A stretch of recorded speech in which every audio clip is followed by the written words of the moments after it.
Hello good morning and welcome back friends. आप देख रहे हैं पेसर एजुकेशन यूट्यूब चैनल। आज की इस वीडियो में बात करेंगे 29 अक्टूबर से रिलेटेड जितने भी इंपॉर्टेंट करंट अफेयर बनती हैं सारी इस वीडियो में कंप्लीट करेंगे। साथ ही काफ़ी सारे एक्स्ट्रा फैक्ट भी यहाँ पे डिस्कस करेंगे। सो पूरे लेसन को ध्यान से और लास्ट तक आप जरूर देखिएगा। इसकी पीडीएफ आप डाउनलोड कर सकते हैं नीचे वीडियो के डिस्क्रिप्शन में से। तो देखिए, सबसे पहले हम बात करेंगे यहाँ पर जो लास्ट वीडियो की क्विज थी आपके लिए। क्वेश्चन था कि बीते दिनों किसने पहली बार इटालियन ओपन टेनिस टूर्नामेंट 2020 का महिला एकल का खिताब जीता था।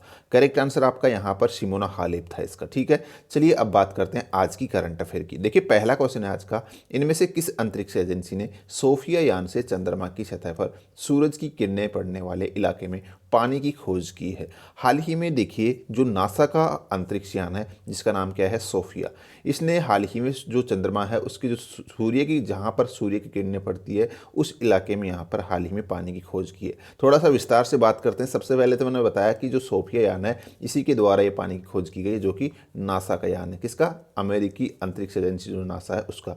यहाँ पे इसका फुल फॉर्म और ध्यान रख लीजिएगा, इसका जो सोफिया का फुल फॉर्म है वो है stratospheric observatory for infrared astronomy, जो है इसका फुल फॉर्म है। और यहाँ पर देखिएगा, इसने जो है बताया कि चंद्रमा की पूरी सतह पर जो है पानी वितरित है। ठीक है, थोड़ा सा यहाँ पर एक चीज़ ध्यान रखिएगा, यहाँ पर देखिएगा जो दक्षिणी गोलार्ध है चंद्रमा का, उसी पर जो क्रेटर है वहीं पर पानी की खोज इसने की है।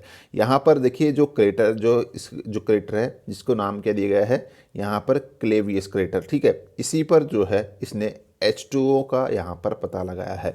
देखिए, एक चीज़ ध्यान रखिएगा, इससे पहले अब तक जितने भी जो खोज हुई है, जितने भी जो पानी से संबंधित जो प्रमाण मिले हैं चंद्रमा पर, वो केवल हाइड्रोजन के रूप में मिले थे। ठीक है, लेकिन पहली बार यहाँ पर जो है H2O के अणुओं की फॉर्म में ये पानी की उपस्थिति दर्ज की गई है चंद्रमा की सतह पर। ये चीज़ आप ध्यान रखिएगा, ये चीज़ काफ़ी इंपॉर्टेंट है। ठीक है, तो ये सारी चीज़ें आपको ध्यान रखनी है। अगला क्वेश्चन देख लेते हैं। केंद्रीय गृह मंत्रालय ने हाल ही में जम्मू कश्मीर में भूमि संबंधित मामलों को नियंत्रित करने वाले नए नियम अधिसूचित किए हैं, जिसके माध्यम से अब कौन केंद्र शासित प्रदेश जम्मू कश्मीर में गैर कृषि भूमि खरीद सकता है।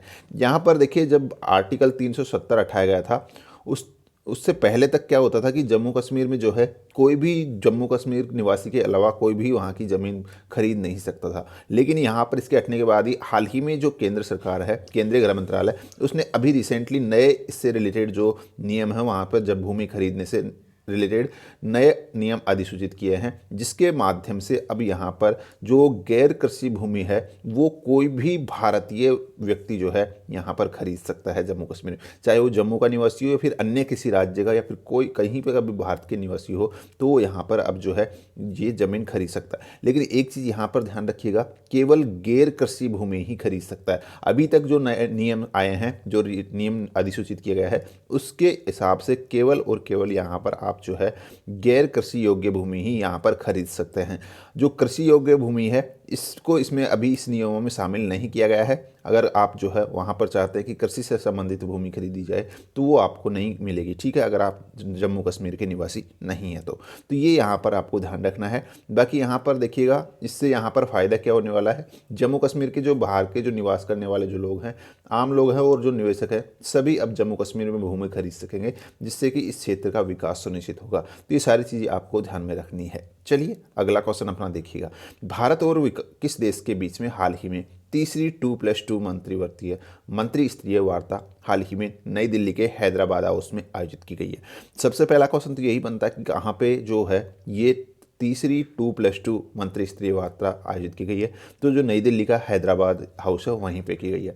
ये भारत और अमेरिका के बीच की यहाँ पर एक मंत्री स्तरीय वार्ता है, ये आपको ध्यान रखना है। हाल ही में ये इसका जो है तीसरा एडिशन सफलतापूर्वक नई दिल्ली में आयोजित किया गया है। यहाँ पर इसके बारे में थोड़ा सा बता देते हैं। जो भारत और अमेरिका है, इसके रक्षा और विदेश मंत्रियों की ये तीसरी 2+2 मंत्री स्तरीय वार्ता जो नई दिल्ली है वहाँ पर आयोजित की गई है। देखिए, इसके अंदर एक चीज़ ध्यान रखिएगा, जो मेन इसका उद्देश्य था इस बार का जो समझौता वो हुआ है बुनियादी आदान प्रदान और सहयोग समझौता, जिसको यहाँ पर क्या नाम दिया गया है, BESA। क्या नाम है, BECA जो है से संबंधित ये समझौता हुआ है, जो कि यहाँ पर ये समझौता हमारे लिए काफ़ी इम्पोर्टेंट है, क्योंकि ये जो समझौता है इसके तहत क्रूज और जो बैलिस्टिक मिसाइल है उनको सही स्थान पर तैनात करने के लिए भारत को अमेरिका के वैश्विक भूभाग जो भू स्थानिक मानचित्र है उसके उपयोग की अनुमति प्रदान करता है। तो ये जो समझौता हुआ है, ये जो अमेरिका का जो भूभाग है, जो उसका मानचित्र है, उसकी अनुमति भारत को देता है कि आप इसका उपयोग कर सकते हैं। ठीक है, तो ये सबसे एक महत्वपूर्ण अहम समझौता हुआ है इस तीसरी 2+2 यात्रा के मंत्री स्तरीय वार्ता के दौरान। ठीक है, ये आपको ध्यान रखना है। ये इसका मैंने बताया तीसरा एडिशन है। पहला बार जो इसका आयोजन किया गया था वो सितंबर 2018 में दिल्ली में हुआ था। इसका दूसरा संस्करण जो हुआ था वो पिछले साल जो है वाशिंगटन में हुआ था दिसंबर के अंदर ही, और हाल ही ये जो है तीसरा संस्करण इसका नई दिल्ली में हुआ है।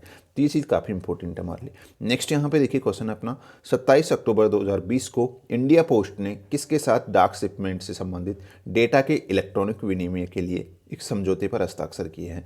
करेक्ट आंसर होगा यहाँ पर, ये हुआ है यहाँ पर देखिए जो यूएस पोस्टल सर्विस है इसी के साथ और भारत के जो इंडिया पोस्ट है, इन दोनों के बीच में ये एक शिपमेंट से संबंधित डेटा के इलेक्ट्रॉनिक विनिमय जो आदान प्रदान का है डेटा का, उसके लिए ये समझौता किया गया है। इतना आपको ध्यान में रखना है। ठीक है, चलिए नेक्स्ट क्वेश्चन यहाँ पे देखिएगा, 2020 को बोलीवियन आम चुनाव में शानदार जीत हासिल करने के बाद किसको बोलीविया के राष्ट्रपति के रूप में चुना गया है। करेक्ट आंसर आपका होगा यहाँ पर देखिएगा लुइस अर्से।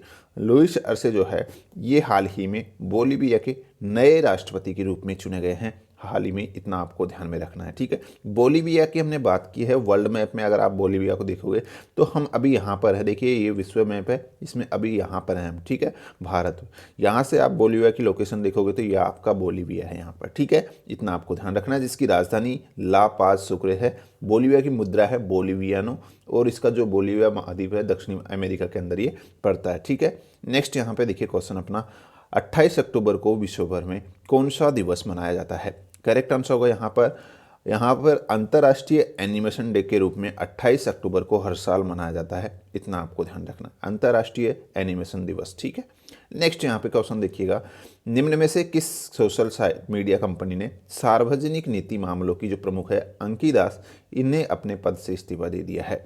तो कौन सी सोशल मीडिया की ये जो है सार्वजनिक नीति मामलों की प्रमुख है, ये है फेसबुक की थी, जिसने हाल ही में अपने पद से इस्तीफा दे दिया। अंकी दास इनका नाम है। इतना आपको ध्यान रखना है।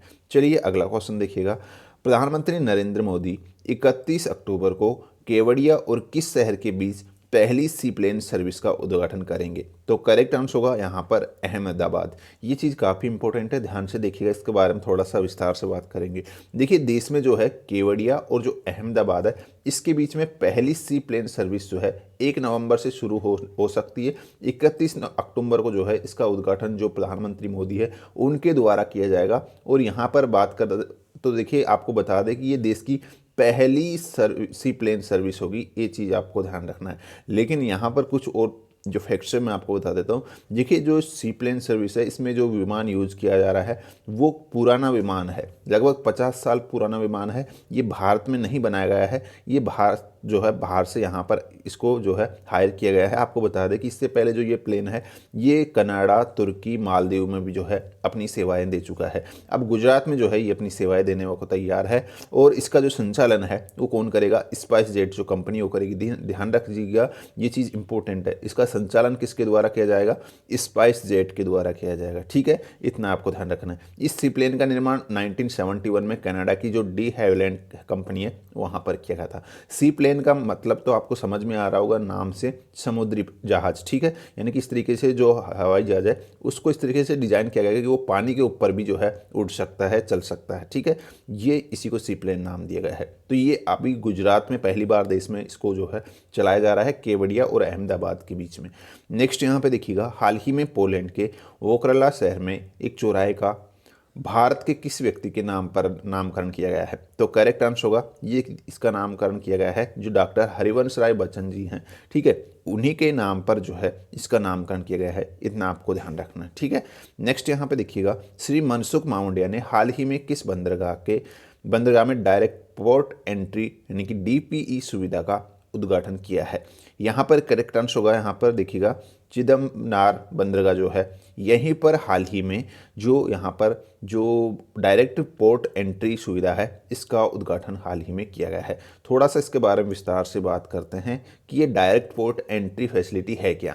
देखिए डायरेक्ट पोर्ट एंट्री फैसिलिटी, जिसको डीपीई शॉर्ट में कहते हैं, एक ऐसी योजना है जो निर्यात के संबंध में समय और लागत को कम करती है, जिसके तहत निर्यात कंटेनरों को लेट एक्सपोर्ट ऑर्डर देने से पहले ही पोर्ट एक्सपोर्ट में सीधा प्रवेश की अनुमति देती है। यानी कि जो इसका सिंपल सा मतलब यही है कि अगर बात करते हो तो ये जो बीच बीच में जो रुकावट्स, तरह तरह की जो वेरिफिकेशन वगैरह होते हैं, उन सब चीज़ों को निगलेक्ट करके जो है ये एक उसको जो समय है उसको कम करके सीधे जो है ये एंट्री देता है एक्सपोर्ट पोर्ट में। ठीक है, तो ये फैसिलिटी को डायरेक्ट पोर्ट एंट्री फैसिलिटी कहा गया है। यहाँ पर देखिएगा इसका मुख्य उद्देश्य यही, इससे क्या क्या बेनिफिट्स होने वाले हैं। लॉजिस्टिक लागत को कम करने और बंदरगाहों से निर्यात खेप को भेजने की प्रक्रिया में गति देने की दिशा में ये एक उल्लेखनीय कदम है। ठीक है, तो ये चीज़ आपको ध्यान रखना है। चलिए, इसके साथ ही जो इसके खर्चे वगैरह हैं वो भी कम होने वाले हैं।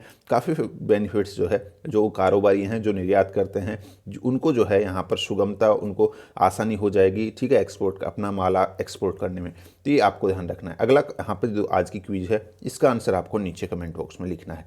क्वेश्चन है कि अमेरिकी कंपनी सिल्वर लेक ने रिलायंस जियो में कितने प्रतिशत हिस्सेदारी के लिए बीते दिनों 7500 करोड़ रुपए का निवेश किया था।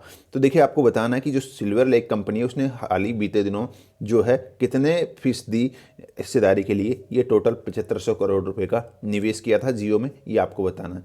सो गाइस, ये थी आज की करंट अफेयर। होप आपको वीडियो पसंद आई है तो लाइक शेयर जरूर कीजिएगा। आज की इस वीडियो में इतना ही है, मिलते हैं नेक्स्ट वीडियो में। धन्यवाद।